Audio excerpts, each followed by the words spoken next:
뒤에 이제 제목이 보이실 터인데요. 이 제목을 가지고 같이 오늘 나누는 시간 갖도록 하겠습니다. 한 5개, 6개 한번 같이 살펴볼 거예요. 한국교회 앞으로 어떠한 변화들이 있을까? 사실상 팬데믹이라는 것을 우리가 처음 경험하기 때문에 어떻게 될지 예측하기가 참 쉽지 않습니다. 그럼에도 불구하고 한국교회의 어떤 상황들이 어떻게 벌어질까라고 볼 때 팬데믹을 겪으면서 우리가 3가지를 경험했어요. 뭐냐면 안전을 생각해서 사람들이 직접 만나기를 꺼려 했잖아요. 그러다 보니까 디지털에 의존하고 또 온라인으로 예배드리는 이런 세상을 경험했습니다. 그런데 예전에는 이러한 부분들이 없었을까? 역사를 따져봤더니 스페인 독감도 있었고 또 흑사병의 시대도 있었습니다. 그때 가만히 보니까 사람들의 행동은 그 시기가 끝나면 다시 돌아오는데 어떠한 생각과 가치관의 근본적인 변화를 경험했다고 하면 그 부분에서는 정말 다른 모습을 보여줍니다. 흑사병을 경험하고 나서 기독교의 또 다른 모습들이 생겨나기 시작했어요. 이 팬데믹이 끝났을 때 그러면 혹은 코로나라고 하는 게 우리 일상으로 위드 코로나라고 계속 생활할 수밖에 없는 상황이 왔을 때 우리 기독교나 우리 신앙생활은 어떤 모습을 가져가게 될 것인가? 거기에 한국 사회에서는 기독교에 대한 어떤 근본적인 가치에 대한 변화가 있지 않을까 한번 고민을 해봐야 될 것입니다. 여러분 저기 보시면 2020년도 한국 교회에 대한 신뢰도가 32%였어요. 2021년도에 동일하게 또 조사했더니 21%였어요. 2022년도 올해 목회데이터 연구소에서 또 조사를 했고요. 결과가 나왔는데 아직 공표가 되지는 않은 것 같아요. 근데 한 17% 정도 되는 것 같아요. 계속해서 교회에 대한 신뢰도가 떨어지고 있다라는 거예요. 그렇다고 하면 교회는 어떤 변화들이 생겨날 것인가?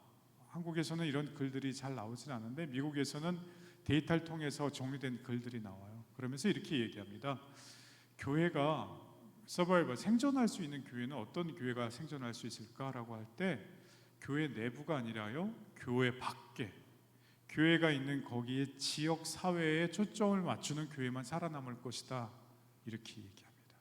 두 번째요, 예배 집회 인원하고 헌금이 주는 건 당연하겠죠. 보통 예배 인원은 한 80% 정도 회복될 것이고 헌금은 그보다는 좀 더 나을 것이다, 한 95% 정도까지 회복될 것이다 라고 했는데 목회데이터 연구소 주용근 대표님을 만났을 때 한국교회의 실질적인 것들을 조사해 봤을 때요 55%에서 70%까지 그 정도만 집회 인원이 회복된 상황 가운데 있다, 이렇게 말씀하시더라고요. 의외로 타격이 굉장히 크다라는 것입니다. 근데 여기서 우리가 놓치지 말아야 될 게 뭐냐면 복음에 관련된 부분들입니다. 기독교 교회의 역사에 있어서 과거 30년의 어느 때보다도 교회는 다시금 복음에 집중하게 될 것이다, 이렇게 이야기합니다. 작은 교회들은 사라지기도 하고 또 다달이 월세를 내지 못하는 교회들은 참 어려움을 많이 겪게 되고, 그러다 보니까 큰 교회가 작은 교회들이 사용하던 공간들을 대신 사거나 대신 세를 들어가거나, 미국에서 그런 현상들이 많이 생길 것이다. 더불어서 교역자들이 목회가 아니고 또 다른 직업을 찾아서 이직하는 현상도 생길 것이다, 이렇게까지 예상을 하고 있습니다. 그렇다면 이런 상황 가운데에서 어떤 부분들에 초점을 맞춰서 움직일 것인가 라고 할 때 교회는 제자도에 대한 명확한 계획이 필요하다. 그리고 더 나아가서 이 환대라고 하는 게 너무나도 중요하다, 이렇게 이야기합니다. 우리가 새가족 팀이 있고 교회 새로 예배드리러 오는 사람들 환영하고 환대하잖아요. 그런데 그게 더욱더 중요할 것이다, 이렇게 이야기합니다. 왜 그런 줄 아세요? 누구나 마음이 힘들고 같이 외롭고 어려움을 겪는다라는 거예요. 복음에 연관돼서 정말 제자됨의 모습이 무엇인가를 고민해야 되고 또 환대해야 되고, 왜 우리 교회는 여기 하나님께서 세우셨을까라고 하는 교회의 본질에 대한 고민들이 있어져야 한다라는 것이죠. 그래서 이에 따른 미국 교회의 어떤 사역 방향들은 어떻게 될 것인가 한번 고민을 안 해볼 수 없습니다. 여기서 한글이지만 참 어려운 단어가 있어요. 디지털 미션 필드다 이런 얘기가 나오잖아요. 예년에는 선교사님 하면은 우리가 비행기 타고 배 타고 3% 이하의 미전도 정도 종족에게 복음을 전하는 그런 선교사님들이 계셨어요. 그거는 그 시대에 또 맞는 부분이겠는데, 젊은이들이 노는 모습을 보면요, 예년에는 젊은 친구들이 어디서 놀지 하면 이렇게 보면 보였다라는 거예요. 강남에서 노네, 서울에는요 홍대 입구에서 노네 이렇게 보였는데 요즘에는 안 보인다고 이야기해요. 왜 그런 줄 아세요? 벼랑간에 이 친구들이 온라인으로 들어가 버리거든요. 온라인으로 들어가 버린 친구들은요, 직접 찾아서 들어가기 전에는요 그 친구들이 어디서 놓여서 노는지를 알 수 없다라는 거예요. 우리가 피지컬하게 육체적으로 우리가 몸으로 가서 경험할 수 있는 선교 현장이 있는데, 또 하나의 선교 현장이 너무나도 크게 생성되었습니다. 특별히 코로나 사태를, 이 팬데믹을 경험하면서 디지털 미션 필드라는 게 생겼어요. 그런데 거기에 우리가 왜 신경을 써야 하는가 한번 봐주세요. 온라인 사역하고 그 부분에 신경을 써야 하는 이유 가운데 하나가 뭐냐면요, 예수님께서 제자들에게 그물을 내리라 라고 하는 것이 오늘날은 바로 그것일 수 있다라는 거죠. 팬데믹이 터지면서 미국 교회도 많은 이 변화들이 있었어요. 제가 미국 얘기를 많이 할 거예요. 왜냐하면 작년 한 해 꼬박 연구년으로 미국에 있었고, 2020년도 한 학기는 제가 몸이 안 좋아서 우리나라에 막 팬데믹이 퍼질 때 의사 선생님이 제 몸이 안 좋은 부분이 코로나랑 연관이 있어서 빨리 미국에 좀 가 있으면 좋겠다라고 해서 갔는데, 미국이 그 누구도 통제할 수 없을 정도로 팬데믹이 터져서 거의 뭐 집안에만 갇혀 있기도 했었는데요. 거기서 이렇게 유심히 봤어요. 그거 코로나가 터졌을 때 그 교회에 특별히 미국 사회에 영향력을 끼칠 수 있는 교회들은 무슨 얘기를 했는가? 담임 목사님이 중요한 얘기를 합니다. 한 명의 영혼을 구하기 위해서 죄가 아니면 뭐든지 하겠다. 설교 시간에 이 리고렌 목사님도 그랬고요. 그 다음에 그 라이프 교회 담임 목사님도 그랬고요. 항상 그걸 강조하시더라고요. 갸우뚱하긴 했습니다. 왜냐하면 당장 예배를 드릴 수도 없고 온라인으로만 예배를 찬양팀이나 목사님 설교하는 거 송출하는데 어떻게 그게 가능할 것인가. 특별히 그때 2020년도 팬데믹이 터지자마자 새로운 담임 목사가 와서 특별히 방향 제시를 못 해줬던 그 시카고에 있는 윌로우 크릭 교회는 7,000명의 교인들이 떠났어요. 그런데 온라인으로 사역을 전환하고 우리 교회가 지금 이 시기에 여기 왜 세움을 받았는가라고 고민했던 사들백 교회는요, 2020년도 팬데믹이 정말 터져서 정점을 이룬 한 해 동안에 24,000명이 새로 예수를 믿겠다라고 자신들의 인포메이션 정보를 교회에 주고 지금도 계속 한 해에 1,500명씩 세례를 계속 주고 있습니다. 근데 24,000명을 다 세례 주려고 하면은요 10년도 넘게 줘야 돼요. 그렇죠? 어떻게 그런 일들이 벌어졌을까 오늘 한번 같이 나누려고 해요. 팬데믹이 터졌을 때 미국의 많은 교회들은 어떤 현상들이 벌어졌는가라고 봤을 때 두 가지 형태로 나뉘더라고요. 하나는 정말로 온라인으로 예배를 잘 드리는 교회가 있는가 하면, 또 한 교회 형태들은요 온라인으로 소그룹을 너무 잘하는 교회들이 있었어요. 두 개 다 잘하기는 쉽지 않은데 이 교회는 어디에 초점을 맞추느냐에 따라서 조금씩 다르더라고요.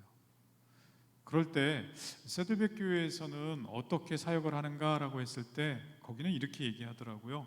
본인들의 교회는 정말 소그룹 사역에 초점을 두고 있다라고 이야기하면서 우리가 생각하는 구역, 어떤 교회는 셀, 뭐라고 불려지던 간에 그 교회에서 세들백 교회에서는 보면은요 80%의 이 소그룹들이 온라인으로 전환돼서 전체 소그룹이 5,800개 정도의 소그룹이 생겼습니다.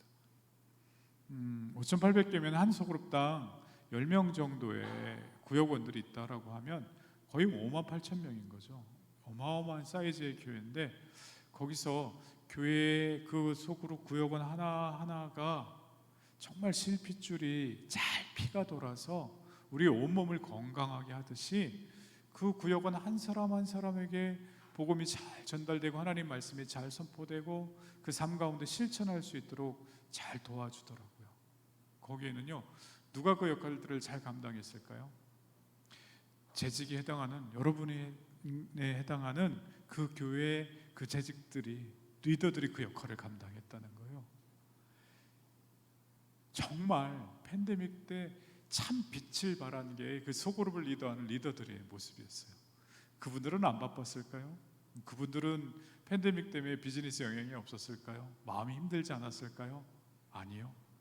다 같이 동일하게 힘들었을 텐데도 그 교회 리더십들 때문에 온전히 세움을 받더라고요. 그 소그룹을 통해서 3가지 역할을 잘 감당했대요. 재직에 해당하는 여러분들처럼 그분들이 잘 감당한 게 3가지가 있습니다. 첫 번째, 소그룹, 헌금, 말씀 묵상이라는 건데요. 첫 번째 소그룹, 두 번째 헌금, 세 번째 말씀 묵상이라는 게 우리들이 가지고 있는 죄된 모습을 치료해주는 치료제 역할을 한다라고 하는 것을 놓치지 않았다라는 거죠. 도대체 이게 어떤 치료제 역할을 했을까요? 소그룹은요, 어떤 치료제 역할을 했을까요? 세상은 나 혼자 살아갈 수 있다라고 하는 그러한 교만한 마음을 치료해주는 치료제 역할이 소그룹이라는 거예요. 여러분, 구역하고 저들은 교회는 뭐라고 하죠? 같이 이렇게 모이는 구역이라고 합니까? 목장이라고 하죠. 목장 가운데 내 마음에 드는 사람들만 목장원으로 있을 수 있어요? 그건 불가능합니다. 그렇죠? 어느 교회나 마찬가지예요. 내가 때로는 부대끼고 내가 깎아져 나가야 되고 내가 더 겸손해져야 되고 마음 아파서 매일 기도해야 되고 하지만 그런 모습이 하나님께서 이 세상은 나 혼자 살아갈 수 있어 라고 하는 그런 교만한 마음을 치료해주는 치료제가 뭐라고요? 소그룹이라고 이 교회 재직들과 리더들은 인식을 한다는 거예요. 여러분, 이게 바라보는 관점이 어떠냐가 너무 중요하다고 이야기합니다. 아하, 하나님이 소그룹을 통해서, 목장을 통해서 나의 교만한 마음을 항상 치료하고 계시는구나. 두 번째, 헌금은요? 헌금은 무슨 얘기일까요? 팬데믹이 터져서 미국의 많은 교회들 동일하게 재정적인 어려움을 겪었어요. 그런데 굉장히 많은 교회들은 또 의외로 재정적 어려움을 겪지 않은 교회가 있는데 그 중에 하나가 세들백 교회예요. 헌금 훈련은 왜 이것이 치료제 역할을 하는가라고 했을 때, 돈이면 다 된다, 만문이 또 하나의 나의 신이다 라고 하는, 만문에 의지하는 우리 악한 마음을, 죄된 마음을 치료해주는 치료제 역할이 바로 헌금이다, 이렇게 이야기합니다.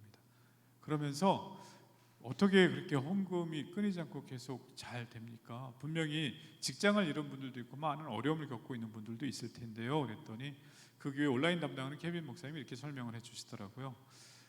그 훈련을 하면서 마지막에 리커링 오퍼링을 한대요. 그게 뭐냐면 오퍼링이라고 하는 건 헌금이란 영어 단어인데, 리커링이라는 단어가 RECUR이라고 해서요, 반복되다 이런 거예요. 그게 뭐예요? 라고 물어봤더니, 은행에 내가, 미국은 주급이 들어오거나 월급이 들어와요. 2주에 한 번 주급이 들어오거나 한 달에 한 번 월급이 들어오는데 거기다가 자동 이체를 설정해 놓는다는 거예요. 교회 11조, 주정헌금, 선교헌금, 건축헌금, 특별헌금 이렇게 설정을 해 놓는다는 거예요. 여러분, 이거 설정 못합니다. 잘. 왜요? 어떻게 될지 모르니까요. 내가 급하게 써야 되는데 헌금으로 먼저 빠져나가 버리면 안 된다, 이런 생각을 하죠. 그런데요,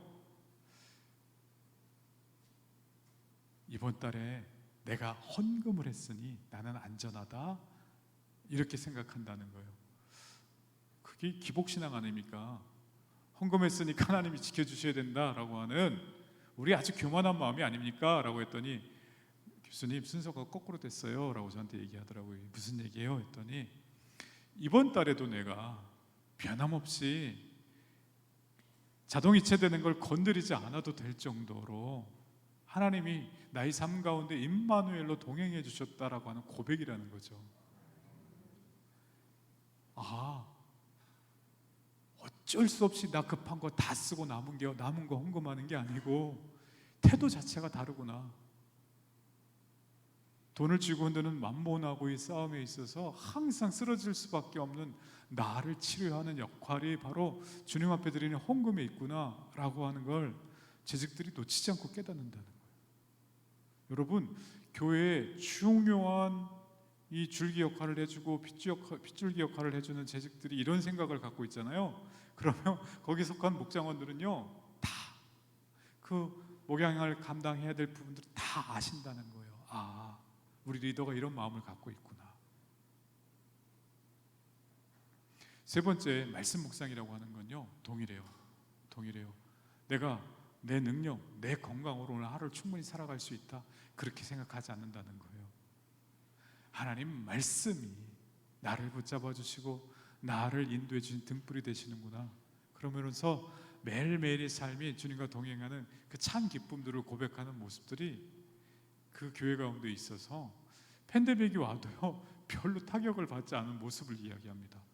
아하, 정말 엄청나게 우리가 모르는 무엇을 준비해서 이 교회가 튼튼한 것이 아니고요, 여러분, 그 교회 재직에 해당하는 리더에 해당하는 분들이요 저 세 가지를 온전히 준비하고 구비하고 있었다라는 거예요. 저런 교회는 팬데믹이 아니라 또 다른 어려움이 온다 하더라도 흔들리지 않겠구나라는 생각이 들었어요. 여러분, 나는 힘들어도 내 옆 사람이 잘 서 있으면 되겠지, 이런 생각하지 마십시오.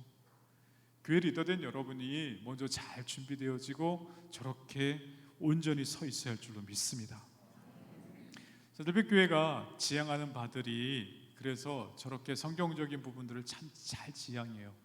온라인을 통해서도 아웃리치도 했고요, 양육과 훈련도 다 했고요, 그 다음에 공동체 형성도 참 잘했어요. 그러니까 우리는 온라인 사역을 해야 됩니다, 지금 이 얘기를 하려고 하는 게 아니에요. 온라인 사역이 중요한 게 아닙니다, 이렇게 얘기하더라고요. 그래서 온라인 사역을 전 세계에서 가장 잘했던 교회의 온라인 담당 목사님이 교수님, 온라인 사역이 중요한 게 아니에요. 그래서 딴 사람이 얘기했으면 모르겠는데 케빈 목사님이 얘기했으니까 저는 잘 들을게요. 뭐가 중요해요? 지금부터 뭐가 중요한지를 그분이 나눈 얘기를 제가 잘 전해드릴게요. 새들빛교회는 팬데믹을 겪으면서 교역자들이 모였대요. 근데 교역자들이 굉장히 많습니다. 제가 얼핏 듣고 200명 정도가 넘어요, 목회자가요. 여러분, 어마어마한 교회죠. 큰 교회니까 한다라고 그렇게 생각하지 마시고요, 딱 모여서 회의를 했대요. 지금 코로나 상황인데 우린 뭘 해야 됩니까? 될 수 있으면 모든 사역을 온라인으로 전환합시다. 그리고 지역사회를 위해서 우리 뭘 합시다 라고 회의를 하다가 잠깐만요, 멈추고 논의를 했대요. 근데 우리 교회 다니는 분들이 뭘 필요하는지는 알겠는데 우리 교회가 있는 지역사회는 뭘 필요할까요? 이렇게 누가 얘기를 하기 시작했다라는 거예요. 특별히 담임 목사님이. 그 지역이 레이크 포레스트라고요, 부자 동네예요. 예를 들면 서울로 예를 들면 뭐 강남에 있는 부자 동네 있잖아요. 우리가 드라마나 이런 거 본 청담동이나 뭐 이런 것처럼 그런 분위기는 전혀 아니지만 집이 뜨문뜨문 이렇게 부자들이 잘 사는 그런 동네인데 그들이 뭘 필요할까 물어봤더니요, 나중에 결론이 나왔어요. 뭐가 나온지 아세요? 먹을 것을 주세요, 이렇게 결론이 나왔다는 거예요.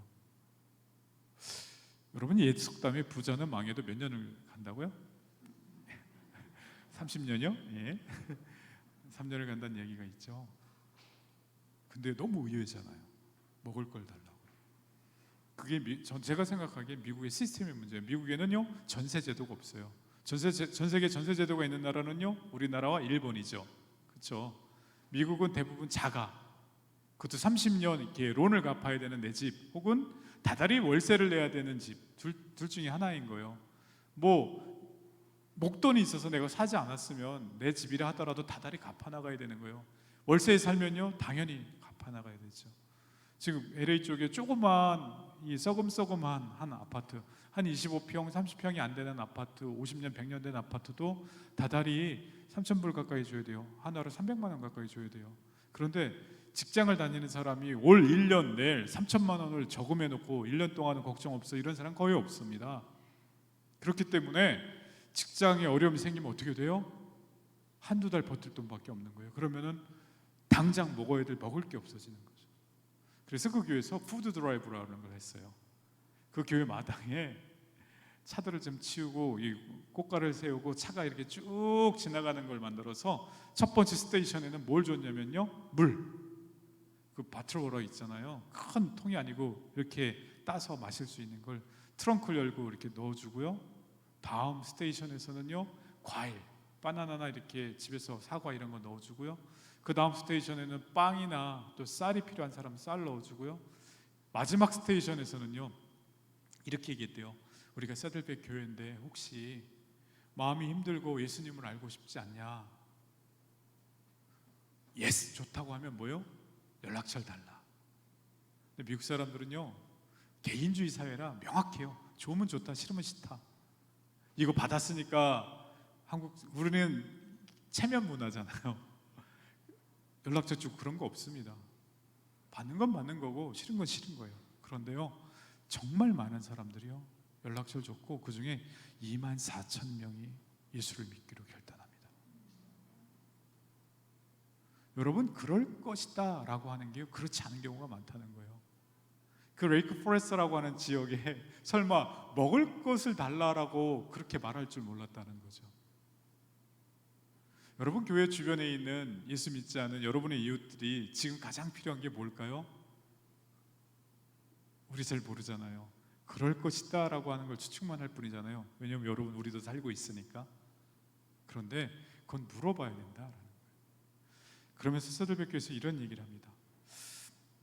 켈빈 목사님이 물어봤어요. 목사님, 정말로 그러면은 온라인 사역을 열심히 하는데 가장 영혼을 구원하는 데 역할을 했던 건 오프라인 사역이었네요. 음식 나눠주는 사역이었네요. 그렇대요. 60만 명이 넘게 음식물을 나눠줬는데 미국 전역의 어떤 공공기관, 사립기관 중에 최고의 기록이라고 이야기합니다. 그게 다 어떻게 해요? 정부에서 한 푼도 보조받지 않고 교인들 헌금으로 가능했대요. 놀랍죠? 교인들이 헌금을 안 했으면 이게 가능했을까요? 여러분, 하나님의 역사하심의 방법은요, 모릅니다. 깨어 있어야 우리가 볼 수 있고 깨어 있어야 들릴 수 있다라는 거예요. 제가 물어봤어요. 김현 목사님, 미국에 사시면서 한국 교회하고 미국 교회하고 가장 큰 차이점이 뭔 것 같아요? 이렇게 물어봤어요. 그랬더니 한국 교회는 기본적으로 이런 사역을 정해놓고 하는데 새들백 교회 같은 경우는 felt need부터 시작합니다. 그래서 felt need가 뭐예요? feel, 느끼다, need, 필요. 그걸 과거형 felt need라는 단어를 쓰는데 실질적인 필요에서부터 시작해서 예수 믿지 않는 사람들에게 실질적인 필요가 뭔가 그것에 시작해서 복음으로 간다는 거예요. 근데 우리는 한국교회는 예수천당 불신지옥부터 외치지 않나요? 이렇게 얘기하더라고요. 혹은 그들의 실질적인 필요에서 먼저 시작하면 교회가 그건 하는 건 아니지 이렇게 얘기하지 않나요? 제 자신을 되돌아보니까 그렇게 교육을 받아왔던 것 같아요. 먼저 말씀을 전하고 나머지 거를 감당하려고 하지 그들의 실질적인 필요에 먼저 눈을 맞추고 그 다음에 복음을 함께 나누려고 하는 마음은 없었던 건 아닌가. 그리고 한국교회하고 차이점이 뭐예요? 라고 물어봤더니 이렇게 얘기하더라고요. 콜 투 액션이 없는 것 같아요. 그래서 그게 뭐예요? 라고 물어봤더니 미국 교회는 예배 마치고 온라인으로 예배를 드렸던, 오늘 예배당에서 예배 드렸던, 마음이 힘들고 정말 예수님을 알길 원하는 분들은 이 번호로 연락 주세요 라고 5자리 전화번호를 준다는 거예요. 우리도 대한민국도 전화는 거의 공짜잖아요. 이제 무제한으로 할 수 있잖아요. 문자가 마찬가지죠. 그래서 우리도 다 할 수 있어요. 그러면 그 5자리 번호 이렇게 주면은 거기에 문자 남기는 분들이 있대요. 그러면 그게 새가족 팀에게 연결이 되고 부목사님에게 연결이 돼서 바로 전화 드릴 수 있다는 거예요. 그게 왜 예배 시간에 이루어진다는 거예요. 근데 한국 교회는 왜 안 해요? 라고 물어보더라고요. 그래서 네, 제가 답을 못했어요. 그러게요 라고 했어요. 그러게요. 교회 와서 새가족 팀이 내가 새로운 걸 알아서 붙잡아 주기까지의 시간은 너무 오래 걸려요. 그렇죠? 그리고 정말 힘들 때 여기로 문자하면 내가 정말로 나의 힘듦을 들어주고 복음을 들을 수 있을까? 이런 장치 자체가 안 되어 있는 거죠. 여러분, 우리가 그냥 그동안 계속 해왔던 것, 여러분이 재직으로서 섬길 때까지 혹은 모태신앙이어서 이 교회에 또 태어났고 자랐고 심지어 결혼까지 해서도 계속 다니고 직분자가 되기까지 그냥 신앙생활은 이걸 거야 라고 했던 부분들을 잠시 내려놓는 시간이 있었으면 좋겠습니다. 그럼 온라인으로 예배드릴 때는 어떻게 예수님을 알고 싶은 사람들이 글을 남길 수 있어요? 그랬더니 여러분, 우리 새가족 카드 있잖아요. 교회에도 뭐 주소 적고 하는 게 디지털 카드가 있다는 거예요. 온라인으로 예배드릴 때 디지털 카드가 딱 떠요. 원하는 사람 거기 입력해서 엔터를 딱 치면 어떻게 해요? 바로 가는 거죠. 부목사님에게. 아하, 이 작은 배려 하나도 우리는 안 하고 있었구나. 기술적으로 좀 어렵다고 생각해서 할 생각도 못했구나. 이런 생각이 들더라고요. 그렇게 미국 교회들은 많은 사역들을 참 잘 감당해 왔는데 한국 교회도 사역들을 잘 감당했죠. 근데 그런 디지털 미션 필드를 사역을 감당하면서 정말 중요한 것들이 뭔가 한번 생각을 해봤어요. 세 가지가 있더라고요. 첫 번째, 실질적인 필요라는 거예요. 실질적인 필요. 정말로 이 상황 속에서 그들에게 가장 필요한 것들이 무엇인가를 물어보고, 그러기 위해서는 어떤 질문이 먼저 수반되냐면요, 팬데믹을 겪으면서 대부분의 교회와 목회자들이 던진 질문이 뭔지 아세요? 이 상황 속에서 우리 교회는 뭘 해야 되는가? 라고 하는 질문이에요. 온라인 예배를 드려야 되나? 아니면 지금 온라인 예배를 그만 송출을 해야 되나? 이 고민의 근저에 깔려 있는 건 뭐냐면요, 하나님이 왜 우리 교회를 여기에 세워주셨을까? 그 질문 밑에 더 숨어 있는 건 뭐냐면, 우리 교회를 향한 하나님의 뜻은 무엇인가? 이 질문을 해야 된다라는 겁니다. 제가 밑에 사진들 많이 보여드렸잖아요. 건 4, 5년 동안 제 겨울방학만 되면 미국에 선교적 교회라 일컬어지는 교회들을 많이 방문했어요. 선교적 교회는요, 선교 잘하는 교회, 이런 교회가 아니고요, 선교적 교회의 특징은 미셔널 처치라고 일컬어지는데, 우리 교회를 왜 이곳에 세우게 해주셨을까라고 하는 고민을 하고, 그 고민에 대한 답을 들었을 때 그대로 교회의 본질을 회복하기 위해서 실천했던 교회들을 선교적 교회라고 합니다. 근데 그 교회들의 특징이 어디서부터 출발하는 줄 아세요? 예수 믿지 않는 사람들의 실질적인 필요에서부터 출발하더라고요. 아까 세들백 교회 푸드 드라이브 말씀드렸잖아요. 여러분 교회 주변에 있는 교회에 다니지 않은 분들에게 실질적인 필요가 뭘까요? 정말 선교적 교회의 특징은요, 그 교회 다니는 교인들이요, 그 교회 다니지 않는 사람들의 실질적 필요에 눈을 맞추고, 그리고 그들의 눈높이를 맞춥니다. 왜 저분들은 왜 교회에 못 올까? 같이 무릎으로 눈높이를 맞춰가면서 그들의 눈을 바라보며 그 이유들을 고민합니다. 가만 보니까 그들의 필요가 돈이에요. 그들의 필요가 자녀들이 공부 잘해서 좋은 대학 가는 거예요. 그들의 필요가 더 방이 많은 아파트, 더 화장실이 많은 아파트. 아하, 저들의 눈 가운데는 하나님이 필요 없구나. 그런데요, 고난을 경험하게 되면요, 다 누군가를 찾고 의지하고 싶어 합니다. 저분들에게 예수님을 알려줄 수만 있다면 얼마나 좋을까. 그들의 실질적인 필요에 눈을 맞추는 사람들에게는요, 그것이 보여지기 시작한다라는 거예요. 팬데믹이 터지고 나서 인도의 어떤 디자이너가요, 각 회사의 로고를 저렇게 우스꽝스럽게 만들어놨어요. 맨 왼쪽 위에는 스타벅스의 사이렌 로고잖아요. 뭘 쓰고 있어요? 마스크 쓰고 있죠. 나이키는요, 나이키의 로고가 뭐예요? Just do it이잖아요. 근데 뭐가 들어갔어요? Don't do it. 아무것도 하지 말아라.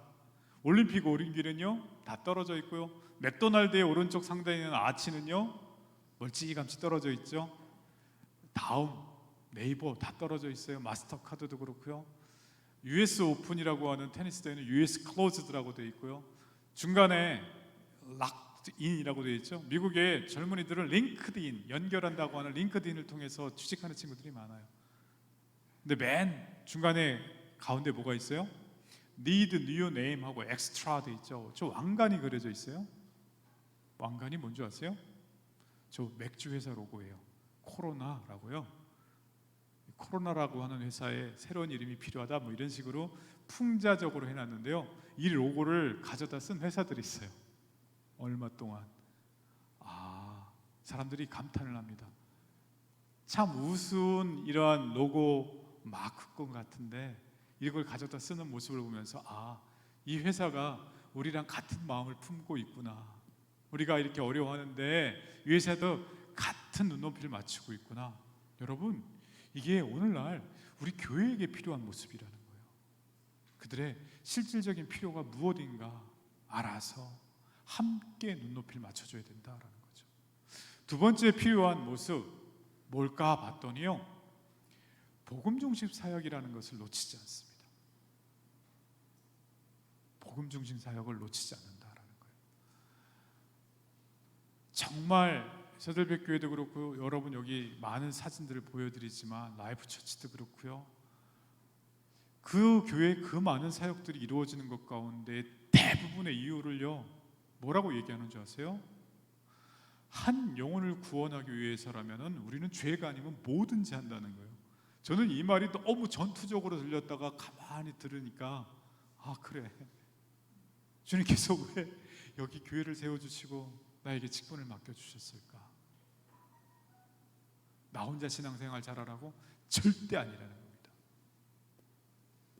나를 통해서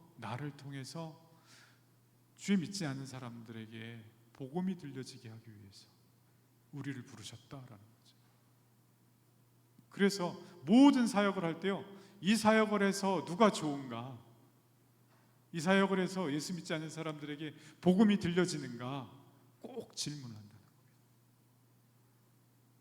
그리고 미국에서도 가만 보면은요, 어느 교회는 뭘 잘하는지 예수 믿지 않는 사람들도 지역사회 사람들이 다 잘 알아요. 저 교회는 찬양을 너무 잘하는 교회야. 저 교회는 매주일 전도를 잘하는 교회야.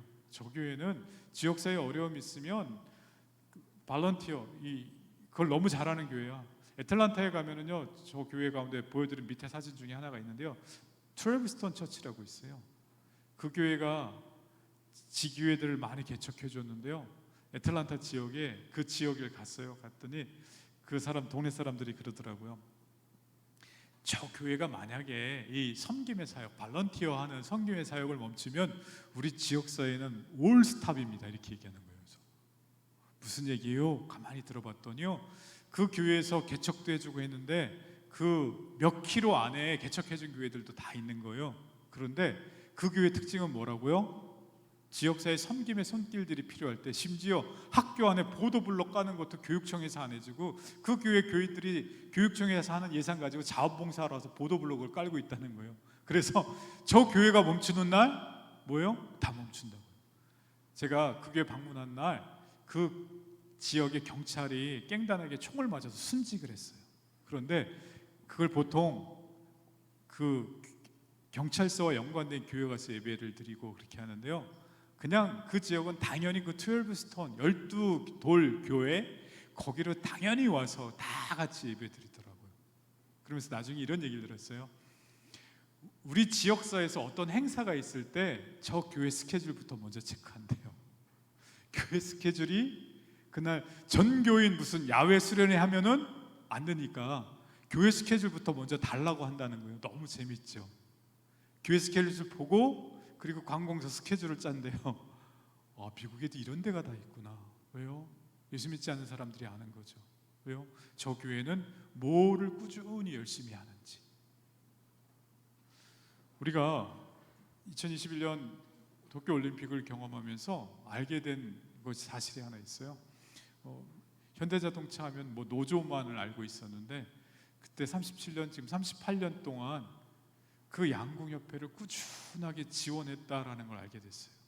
굉장히 과학적인 시스템, 그리고 선발을 하는데 어떤 나름의 이 학력 혹은 선후배 혹은 제자 선생님의 관계 이런 거 다 떠나서 정말 실력으로만 뽑는다라는 것, 어떤 선발의 공정함, 그리고 어떠한 외부적인 환경이 어떻게 바뀌더라도 잘 적응할 수 있도록 과학적 훈련 시스템을 제공해 준 것, 한 회사에서 이렇게 오랜 세월 동안 했구나라는 것이요 발견되어졌습니다.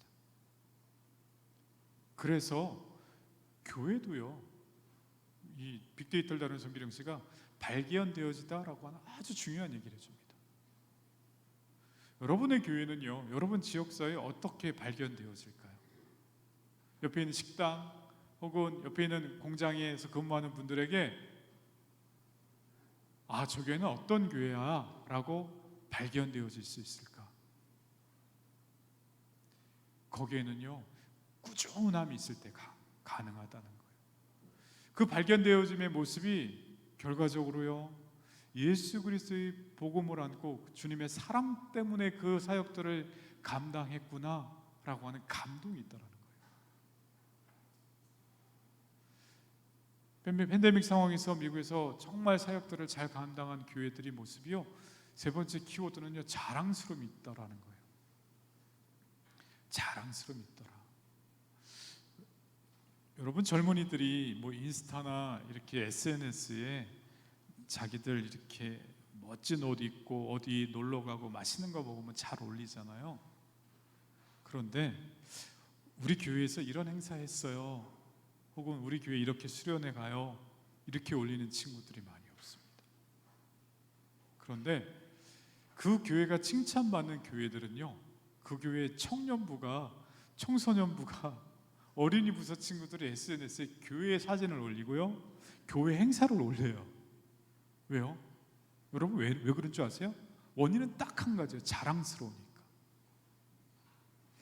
내가 교회 다닌다고 뭐라고 아니요, 신경 안 써요. 내가 자랑스러운 걸요. 내가 너무 우리 교회를 자랑하고 싶은 걸요.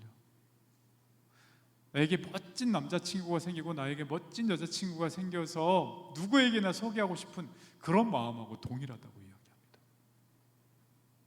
그게 어느 때 가능한 줄 아세요? 우리 교회가 누가 물어봐도 하나님께서 정말 기뻐하실 만한 사역들을 감당하고 있고, 예수님의 복음이 어떤 건지 올바로 전해주고, 우리 교회 리더 역할을 하는 분들의 삶이 그것을 증거해 주기 때문에 너무 자랑스럽다라는 거예요.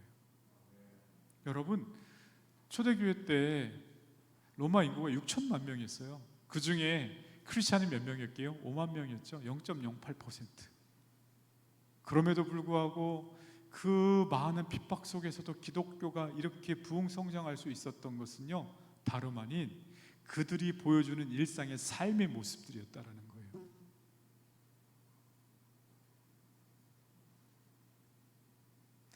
그 원칙은 팬데믹 때인 오늘날에도 변함없이 동일하다라는 것입니다.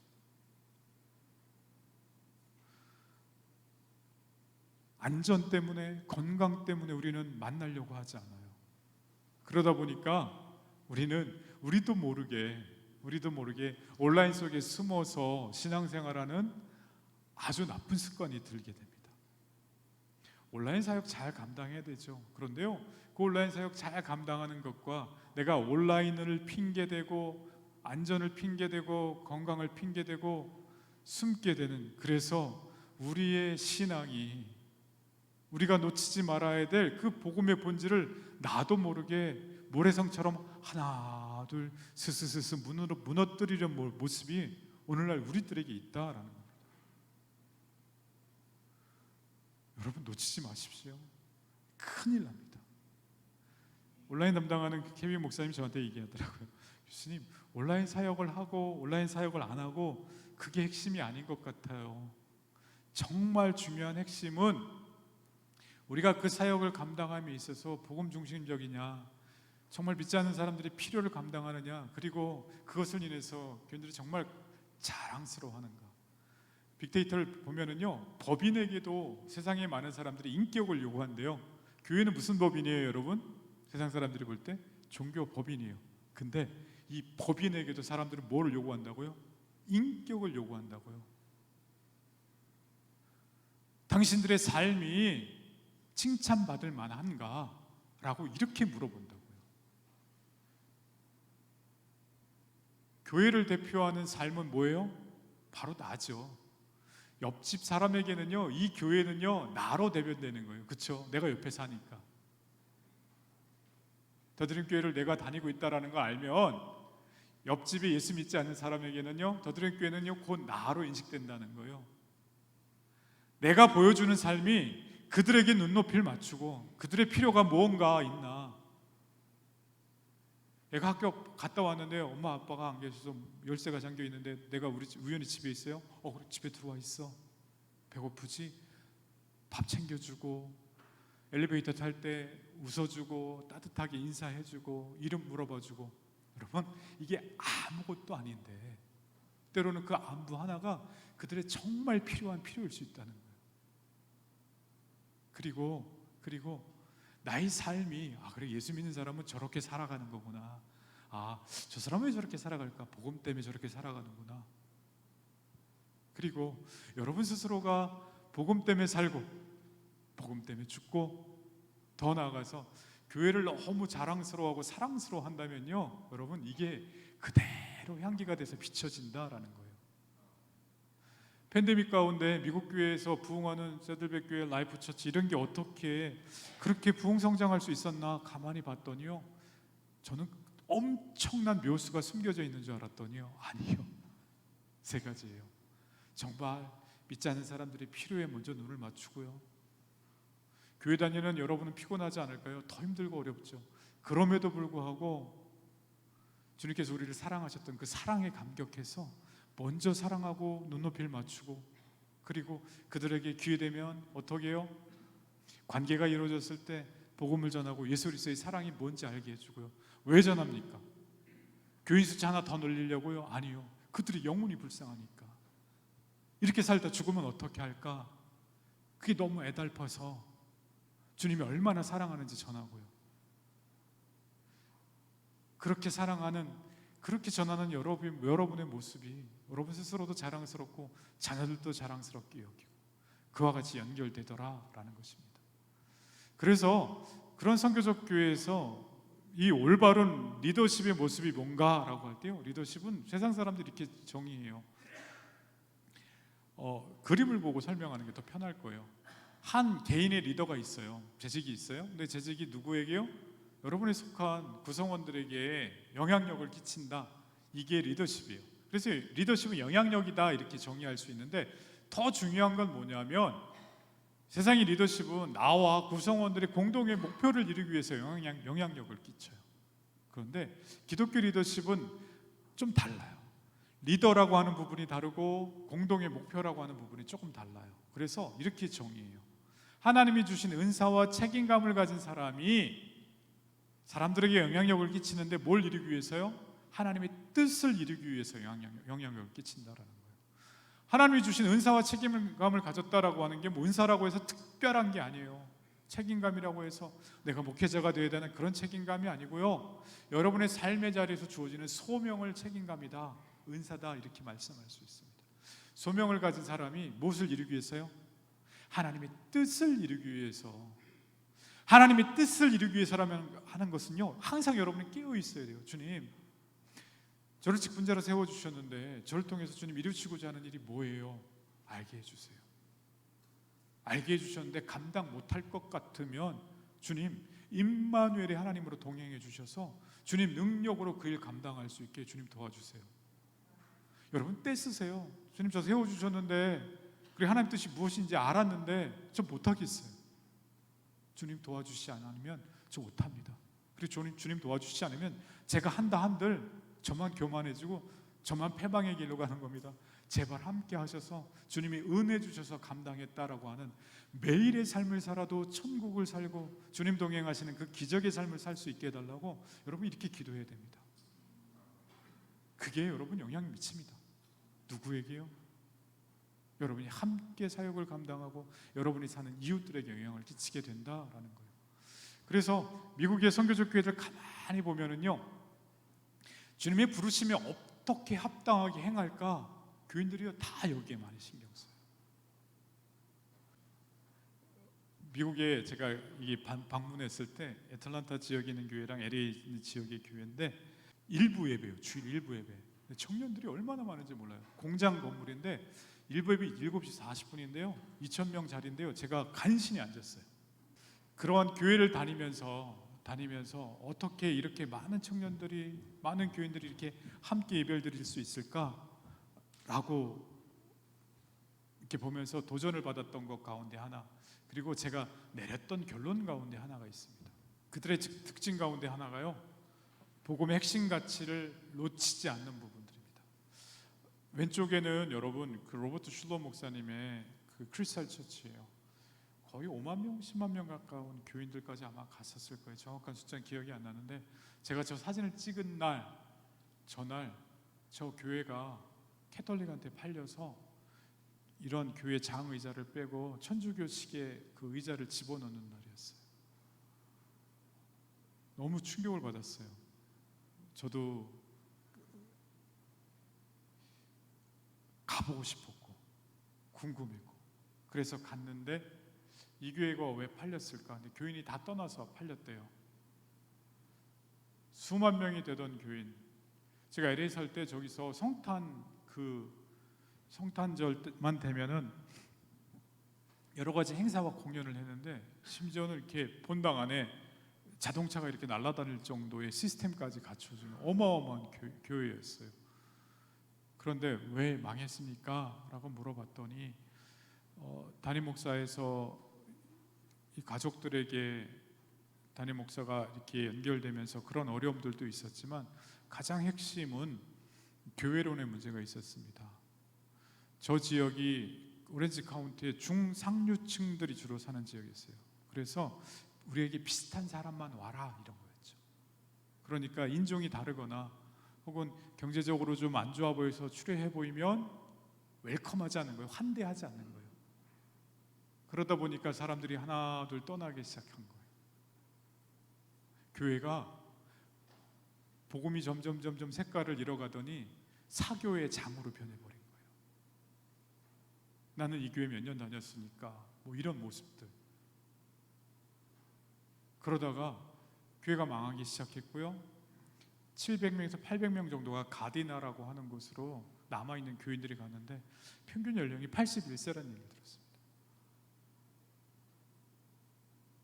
미국에 가면은 교회 모습이 극과 극이에요. 아, 그러면 부자 교회는 다 이렇게 어려운가? 라고 할 때 오른쪽에 있는 교회는요, 벨뷰라고 하는 시애틀의 교회예요. 벨뷰라는 데 누가 사냐면 엄청나게 저택들이 많은 거예요. 마이크로소프트 빌 게이츠 같은 사람들이 사는 동네예요. 부자들은 복음이 필요 없나? 라고 궁금하다가 녹사처치라는 곳을 갔어요. 근데 제가 간 날이 주일 예배 설교가요, We are missionary라고 저렇게 영어로 살짝 보일 거예요. 근데 부목사님이 설교하고 그 다음에 간증을 하는 시간인데, 고등학생이 한 명 나와서 간증을 하는 거예요. 간증을 하는데 말을 잘 못할까 봐 청소년부 담당 전사님이 나와서 같이 이렇게 대화식으로 하더라고요. 누구누구야, 너 학교에서 인기 많은가 보다. 그랬더니 저 왕따인데요 이렇게 얘기하더라고요. 그래서 그래도 인기가 많으니까 이렇게 나왔겠지 했더니 저 왕따라니까요. 이게 영어로 대화하는 거예요. 근데 분위기가 너무 싸한 거예요. 여러분, 여기 머리 만지고 계신 저 머리숱 없는 분 보이세요? 여러분, 진짜 분위기가 싸했어요. 와, 어떻게 인터뷰 훈련도 안 시키고 나왔나. 근데 그 고등학생이요, 그런데요, 애들이 힘든 일 있을 때마다 저한테 와서 시비를 걸어요. 이런 식의 시비를 건다는 거예요. 귀에 이름을 부르면서, 이름을 까먹었는데, 야, 우리 엄마 아빠가 지난주 이혼했는데 예수는 뭐라 그래? 이런 식이라는 거예요. 여러분, 답을 듣기 위함이에요? 시비 걸기 위함이에요? 너무 마음에 울분이 차고 답답한데 누구 하나만 걸려라 이거죠. 그러면 맞을까 봐 이렇게 눈치 보면서 그때 복음을 얘기한대요. 놀랍죠? 자기가 알고 있는 예수님에 대해서 또박 얘기해 준대요. 그러면 얘가 가만히 듣다가 그냥 간대요. 그래, 며칠 있다 또 딴 애가 온대요. 와갖고 너 누구한테 뭐라 그랬다며? 우리 집에 이러한 문제 있는데 예수는 뭐라 그래? 그러면은 또 맞을까봐 눈치 보다가 또 얘기한대요. 그런데요, 여러분, 지금 무슨 얘기 하려고 하는지 아세요? 이 시대는 복음에 너무 갈급합니다. 예수님에 대해서, 복음에 대해서 말하는 사람이 없어요. 여러분, 비즈니스하고 직장생활 다니고 가정주부로 집에 있는데 입을 열어서 예수님에 대해서, 복음에 대해서 이야기해 본 적 있으세요?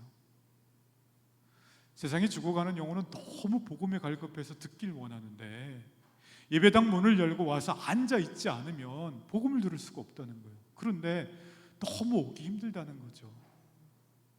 내 주변에 옆에 있는 사람이 말해주면 좋을 텐데 그 친구한테 와서 시비 건 친구는 너무 복 받은 거죠. 그래서 매주 애들이 자꾸 찾아와서 시비 걸어요. 예수는 뭐라 그래? 이게 걔네들이 많아. 그러니까요, 그 친구들이 저 오늘 응원한다고 여기 왔어요 하면서 오른손을 들어서 본당 오른쪽을 가르치는데요, 40-50명이 와 하고 일어나더라고요. 제가요, 전율을 느꼈어요. 아하, 여러분, 복음에 능력이 있습니다.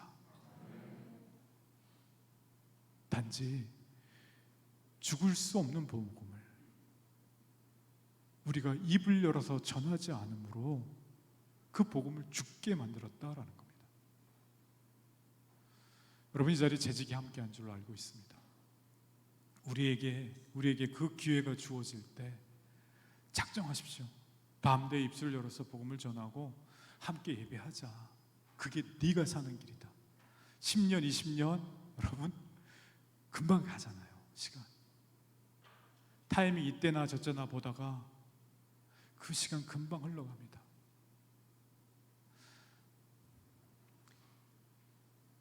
제가 그 페리미터 처치라는 곳을 방문했는데 교회가 어마어마하게 큰 거예요. 감당을 안 될 정도로 교회를 걸어서 다 구경하기가 너무 벅찰 정도로 크더라고요. 근데 이 교회가 그 지역에 있는 그 공립고등학교들하고 같이 연합을 해서 무슨 사역을 하더라고요. 근데 미국은 이거 법으로 금지되어 있거든요.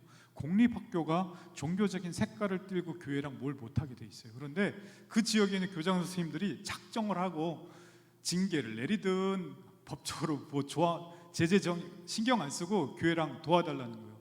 이 교회랑 연관만 맺으면 문제 있는 청소년들이 삶이 바로 잡혀지고 복음 때문에 올바로 살아가는 모습을 보여주는 거예요. 그래서 제가 가서 일주일 넘게 거기서 묵으면서 물어봤어요. 장로님한테, 수석 장로님이 계세요. 장로님, 이 교회는 어떻게 이렇게 선한 영향력을 끼칠 수 있어요? 했더니 그 장로님 저한테 이렇게 말씀하시더라고요. 사운드 띠얼러지, 딱 한마디만 하시더라고요. 사운드가요, 영어로 건강한이라는 뜻이세요. 띠얼러지는 신학. 교인들 한 사람 한 사람이 다 건강한 신학을 가지고 있대요. 아, 건강한 신앙을 가지고 있다고요? 페이스 신앙을 가지고 아니요. 여러분, 직분자 여러분, 한 사람 한 사람이 갖고 있는 게 다 신학이에요. 왜요? 나는 이런 하나님이 맞다고 봐라고 하는 마음속의 생각들이 다 있잖아요. 그게 다 신학이라는 거죠. 그게 그런데 어떻게 된다고요? 건강해야 된다고요. 그게 건강해야 된다고요. 항상 복음을 떠나지 않고 우리가 관심을 가야 되는 것은요, 그 영혼이 얼마나 귀한 줄 알고 그 영혼을 구원하기 위해서 하나님은 나를 어떻게 쓰실까, 이걸 놓치지 말아야 한다는 거예요. 이게 교인 한 사람 한 사람이요, 다 거기에 초점 맞추고 있다는 거예요. 그래서 교회에서 어떤 사역을 하고 우리 교회가 뭐 잘하고 이것보다 더 중요하게 여기는 게, 나는 주님 앞에 올바로 서 있는가, 내가 가지고 있는 이 마음은 오늘도 건강하게 주님의 복음을 전하길 원하는가, 나 일상의 삶이 예수 그리스도, 예수 한마디도 안 해도 예수 믿지 않는 사람들에게 저 사람 정말 크리스찬이야라고 이렇게 일컬음 받을 수 있는 모습인가 항상 점검한다고 이렇게 이야기하더라고요. 아, 그렇지. 저기서 제가 미국을 생각했어요. 아, 미국을 그나마 근실하게 버티고 있는 것은 저런 사람들 때문에 그러는구나, 이런 생각을 해봤습니다. 우리는 항상 뭐 동성애니 뭐니 이상한 얘기들만 많이 듣죠. 아니요, 그 반대의 사람들도 참 많이 있습니다. 하나님의 뜻을 분별할 때 우리가 우선순위를 놓치지 말아야 될 것입니다. 그리고 더 나아가서 이 땅을 살아가면서 우리가 매일 사는 나라가 매일 사는 일상의 삶이 하나님 나라라는 걸 놓치지 말아야 된다라는 거예요. 하나님 나라가 뭐예요? 우리가 죽어서 갈 그 본향만 하나님 나라예요? 아니요. 이 땅을 살아도 예수 그리스도의 말씀대로 그 말씀에 순종해서 사는 나라가 바로 하나님 나라다라는 거예요. 그래서 하나님 나라는요, 우리가 가는 곳이 아니고 The Thy Kingdom이라고 영어로 주기도문에 나오고요, 사도신경에도 나오고 하는 그 핵심 가운데 핵심이 뭐냐면 바로 하나님 나라는 우리에게 임하는 나라예요. 어떨 때요? 우리가 주님의 뜻에 순종할 때. 회개하라 천국이 가까웠다, 이 얘기는요, 회개하라 조금 있으면 천국이 올 거야, 이 얘기가 아니고요, 천국이 가까웠다는 것은 뭐예요? 공간적으로 우리에게 가까이 왔다는 거예요. 그 가까이 오신 분이 뭐예요? 누구예요? 바로 예수 그리스도 가까이 왔다라는 거예요. 재직된 여러분, 일상생활의 삶을 살아도 이 땅에서 내가 오늘 이 시간에도 이루어야 될 것이 하나님 나라구나 라고 하는 이런 건강한 신학들을 가져가십시오. 그 나라는 어느 때 이루어진다고요? 주님 순종할 때, 하나님 뜻을 찾아서 어떤 게 하나님 뜻인지 명확하지 않지만 내가 알고 있는 신앙 양심상 이것이 하나님께서 정말 기뻐하신 일인 것 같아 라고 내가 배려하고 더 순종하고 더 내려놓고 더 손해보고 할 때 그 일을 통해서 하나님 나라가 이루어지실 줄 믿습니다. 이제 전체적으로 중요한 말씀을 마치려고 합니다. 직분자들에게 필요한 것은요, 소명이죠. 그렇죠? 근데요, 소명에는요 1차적 소명이 있고 2차적 소명이 있다라고 이야기합니다. 1차적 소명이 있고 2차적 소명이 있다. 그런데 1차적 소명이 항상 2차적 소명보다 앞에 와야 된다라는 거예요. 1차적 소명은 뭐냐면요, 먼저 예수님의 제자가 되어야 된다라는 거예요. 주님의 부르심에 아멘함으로 순종하는 마음이 먼저 있어야 되고, 그것의 핵심 가운데 하나는 뭐냐면요, 예수 그리스도와 인격적 친밀함을 가져야 된다는 거예요. 여러분, 우리가 누굴 사랑하잖아요. 그럼 어떻게 해요? 자꾸 가까이 있고 싶어지잖아요. 여러분, 또 남편 아내 생각해서 우리는 우정으로 삽니다, 뭐 이렇게 정으로 살아요, 그러지 마시고요. 정말 예수님 사랑하면 어떻게 해요? 더 만나고 싶고 가까이 하고 싶잖아요. 그게요 1차적 소명이라는 거예요. 뭐 누구의? 직분받은 사람의 1차적 소명이 먼저 주님하고 친밀해지라는 거예요. 그리고 2차적 소명은 뭐예요? 여러분에게 맡겨진 직임, 남편으로서 아내로서 직장에서의 그 일을 감당하는 그 직임에 충성되게 감당하는 것, 직분자로서 교회에서 그 직임에 충성되게 감당하는 게 2차적 소명이라는 거예요. 그런데 여러분, 2차적 소명, 나에게 감당해야 될, 내가 감당해야 될 그 직임을 충성되게 감당하면서 1차적 소명을 감당하지 못할 때요, 그분 때문에 그 공동체에 문제가 생깁니다. 나중에 주님하고 전혀 친밀하지 않고 주님 사랑하지도 않은데, 우리나라는 체면 문화니까 감당해야 될 책임만을 열심히 감당하려고 하잖아요. 그분 때문에 교회는 문제가 생깁니다. 그분의 내면은 썩어가고 있고 내면은 영적으로는 다 죽어가고 있는데, 내가 감당해야 될 책임이 직분자로서 나에게 감당하면 힘들어도 감당해야지, 그러지 말라 말씀하십니다. 직분자로서 먼저 끼어 있어야 될 것은 나의 영혼이 정말로 주님과 동행하고 있는가, 주님과의 친밀한 가운데 있는가. 이런 분이 계세요. 나는 좀 상남자 스타일입니다. 내가 털털해서 내 기도 잘 안 하지만 의리가 있잖아요. 난 주님께 대한 의리가 있습니다. 그렇지 마세요. 주님 앞에 나아갈 때는요, 순전한 어린애 마냥 주님 사랑합니다. 세상에는 무서울 것 없는 사람처럼 보여도요, 주님 앞에서만큼은 정말 어린아이가 엄마 아빠 사랑해서 만나러 정말 뛰어가듯이 그런 마음으로 주님과 친밀하게 동행하고요. 그리고 그 다음에 2차적인 소명으로 여러분에게 맡겨준 직임을 감당하라고요. 그런 공동체가 있을 때, 그런 공동체에 여러분 직분자로 섬길 때, 나도 살고 내 옆에 있는 지체도 영혼들도 살아가는 역사가 있을 줄 믿습니다. 전체 말씀을 정리하고자 합니다. 우리 마음이 예수 믿지 않는 사람들의 실질적인 필요에 눈높이를 맞추고 무릎을 꿇고 그들의 말에 귀를 기울이면서 정말 그들을 사랑해서 그들을 섬길 뿐만 아니라 주님의 복음을 잘 전하고 그 복음을 전한 사람들이 다시금 새로운 힘을 얻고 주님 전에 나오고 그런 것들이 반복됨으로 말미암아 우리 교회 누가 와도 정말 우리 교회 자랑스럽다, 이렇게 살아있다 라고 하는 그런 자랑스러움이 넘쳐나는 교회가 팬데믹 때나 팬데믹이 사그러드는 이때나 더드림 교회 안에 넘칠 수 있기를, 그 일이 다름 아닌 직분자인 여러분들을 통해서 그 일을 감당하는 일들이 넘쳐나게 주의 이름으로 축원드립니다.